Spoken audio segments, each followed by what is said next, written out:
জয় জগন্নাথ। পুরীর বিখ্যাত গজা এক অসাধারণ মিষ্টি, যা তার স্বাদের জন্য সারা ভারতবর্ষে জনপ্রিয়। এই গজা বাইরে থেকে যেমন খাস্তা, ভেতরটা তেমনই নরম আর মিষ্টি।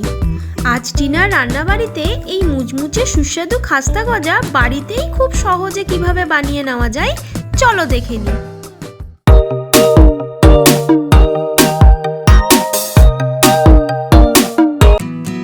এই গজা বানানোর জন্য প্রথমেই আমাদের ময়দা দরকার। এই গজাটা আটা দিয়ে কিন্তু হবে না। এখানে আমি মেজারিং কাপের 2 কাপ ময়দা নিয়ে নিয়েছি। এতে ময়ানের জন্য হাফ কাপের একটু কম সাদা তেল দিয়ে দিয়েছি। এখানে ময়ানটা তোমরা ঘি দিয়েও দিতে পারো। তেলটা দিয়ে ময়দাটাকে ভালোভাবে মেখে নেব।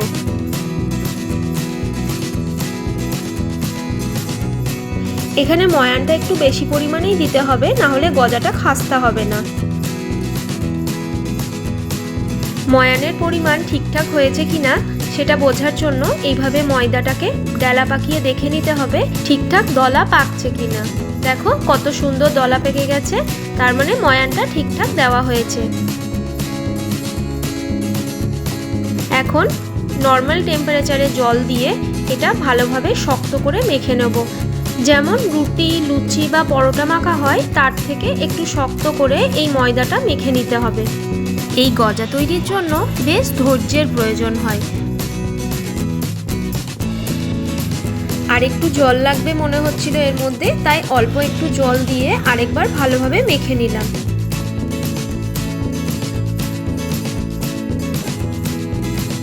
খুব ভালোভাবে মাখা হয়ে গেছে। দেখো কতটা শক্ত করেছি এই ময়দাটা। এবার এটা একটা বাটি ঢাকা দিয়ে প্রায় আধ ঘন্টা মতো রেখে দেব। এখন আমি চিনি শিরাটা রেডি করে নেব। চিনি শিরার জন্য একটা স্টিলের পাত্রে আমি 3 টেবিল চামচ চিনি নিয়ে নিলাম।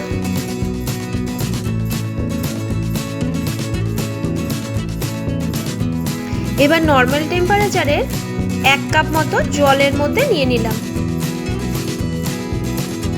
এবার গ্যাস জ্বালিয়ে হাই ফ্লেমে এটাকে অনবরত একটা চামচ দিয়ে নেড়ে নেব।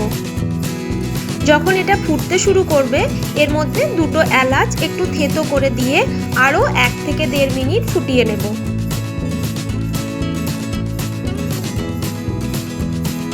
1 থেকে 1.5 মিনিট পর গ্যাসটাকে বন্ধ করে চিনি শিরাটা ঠান্ডা হতে দিয়ে দেব। প্রায় 1 ঘন্টা পর আমি এই ঢাকনাটা খুললাম। এটা আধ ঘন্টা রাখলেই হয়, তবে আমার হাতের বাকি কাজগুলো শেষ করতে করতে বেশ দেরিই হয়ে গেল। আমার এই রান্নার ভিডিওগুলো তোমাদের কেমন লাগছে অবশ্যই আমায় কমেন্ট করে জানিও। যদি ভালো লেগে থাকে একটা লাইক করে দিও। আরও একবার এটাকে ভালোভাবে মেখে নিলাম।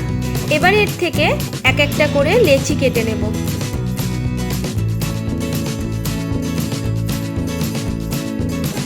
লেচিগুলো কাটা হয়ে গেলে এইভাবে দলা পাকিয়ে চ্যাপ্টা আকৃতি করে নেব, যেমন রুটি বা পরোটাতে করে। এবার অন্য একটা পাত্রে নিয়ে নিচ্ছি।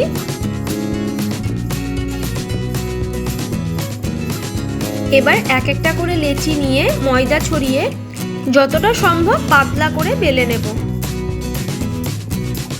আমার চ্যানেলে যারা নতুন বন্ধু আছো অবশ্যই আমার চ্যানেলটাকে সাবস্ক্রাইব করে আমার পাশে থেকো, আর ভিডিওগুলোকে তোমার বন্ধুদের মধ্যে অনেক অনেক শেয়ার করো। দেখো কতটা পাতলা করেছি। এটা একদম ট্রান্সপারেন্ট হয়ে গেছে, এতটাই পাতলা করে বেলতে হবে। এবার প্রত্যেকটাই এইভাবে বেলে নেব। বারবার তো আর পুরী গিয়ে গজা নিয়ে আসা সম্ভব নয়, তাই বাড়িতেই একটু ধৈর্য নিয়ে এই গজা বানিয়ে নিলে পুরীর স্বাদ বাড়িতেই পাওয়া যাবে। সবগুলোই আমার বেলা হয়ে গেছে। এবার গজাটা তৈরির জন্য একটা একটা করে রুটি নেব। এবার এখানে আমি সাদা তেল ভালো করে ব্রাশ করে নেব। এখানে তোমরা চাইলে ঘিও ব্যবহার করতে পারো।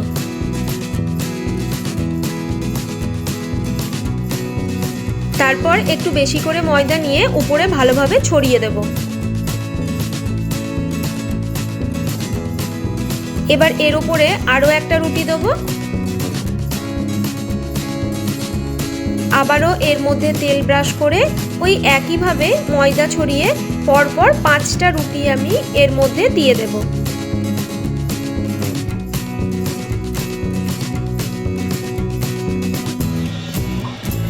তিনটে রুটি দিলাম,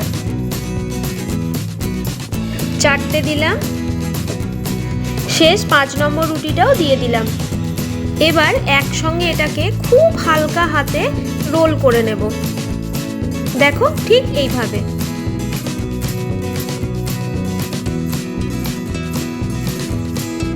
রোল করা হয়ে গেছে।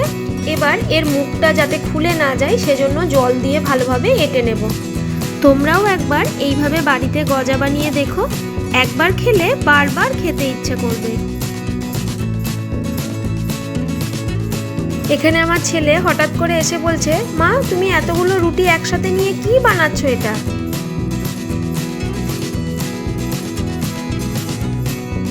খুব ভালোভাবে মুখগুলোকে জল দিয়ে সিকিওর করে নিয়েছি। এবার এর দুই দিকের মুখটা কেটে নেব।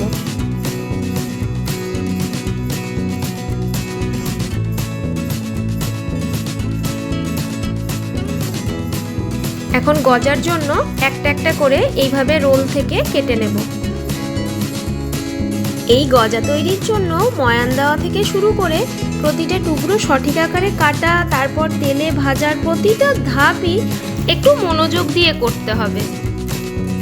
এই মনোযোগ ছাড়া গজার মুচমুচে ভাব আর মিষ্টত্ব ভাব দুটোই কিন্তু সঠিক আসবে না। এই গজাটা বানাতে আমার প্রায় 1 থেকে 1.5 ঘন্টা সময় লেগেছিল।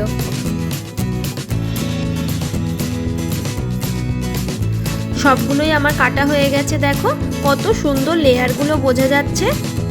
এবার এর ওপরে একটু ময়দা ছড়িয়ে এভাবে আঙুলে করে চেপে একটু লম্বাটে আকারে করে নেব। এবার বেলনা দিয়ে খুব হালকা করে বেলে নেব। এইভাবে লম্বাটে আকার করে রেখে দিলাম। প্রত্যেকটাই ঠিক একইভাবে করে নেব।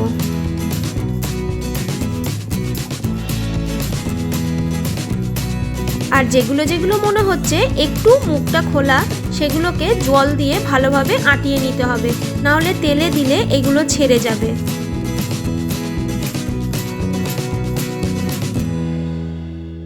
এই কাজটা খুব ধৈর্যের সাথে একটু সময় নিয়ে করতে হবে।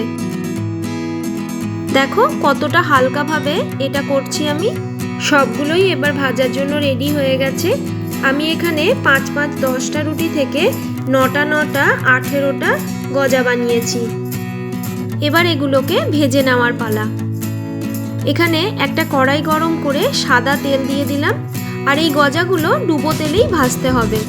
প্রথমে হাই হিটে তেলটাকে গরম করে নিয়েছি, তারপরে ফ্লেমটাকে মিডিয়াম করে একটু সময় নিয়ে গজাগুলো ভেজে নেব। কিছুক্ষণ পর দেখো গজাগুলো খুব সুন্দর তেলে ভেসে উঠেছে। এইভাবেই মিডিয়াম ফ্লেমে একটু সময় নিয়ে গজাগুলো ভাজতে হবে। গজাগুলোর এক পিঠ ভালোভাবে ভাজা হয়ে গেছে। এবারে অন্য পিঠটাও উল্টে দিলাম।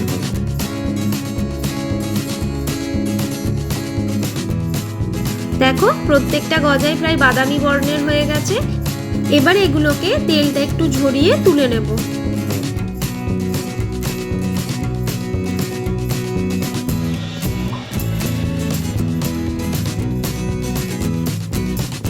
বাকি গজাগুলো এবার ভাজতে দিয়ে দেব।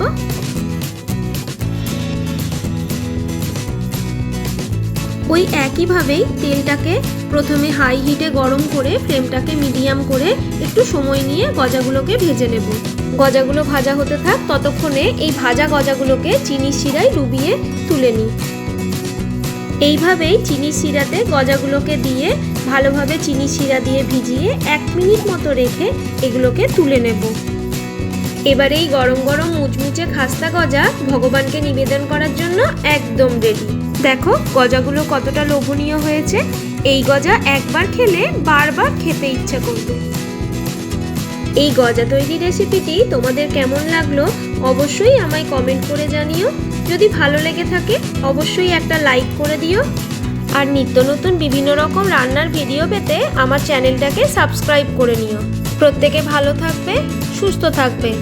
আবারও ফিরে আসবো নতুন কোনো এক রান্নার রেসিপি নিয়ে। প্রত্যেককে শুভ ভোজন। টাটা।